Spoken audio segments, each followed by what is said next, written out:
Kisah inspirasi Islam yang menggetarkan hati. Assalamualaikum warahmatullahi wabarakatuh. Kakek dan pencuri pepaya. Kisah inspirasi Islam ini tentang kehidupan seorang kakek yang hidup sederhana, menjadi orang kampung yang bersahaja. Pada suatu ketika ia mendapati sebuah pohon pepaya di depan rumah berbuah, walaupun hanya beberapa buah saja tapi sudah siap untuk dipetik. Pada keesokan harinya ketika dia mau memetik buahnya, ternyata buahnya hilang dicuri orang. Kakek merasa sedih dan istrinya merasa heran, karena melihat si kakek yang hanya gara-gara pepaya dia menjadi murung. Tetapi ternyata yang dipikirkan si kakek adalah betapa susahnya orang yang mencuri itu.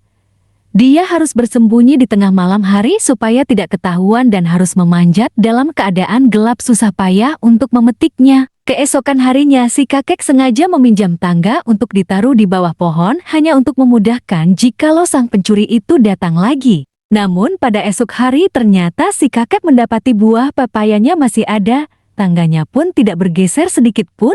Si kakek bersabar dan berharap pencuri itu akan datang lagi malam harinya. Namun di hari berikutnya juga tetap saja buah pepaya itu masih ada di tempatnya. Pada sore hari, ada yang bertamu ke rumah kakek dan dia menenteng beberapa buah pepaya besar di tangannya.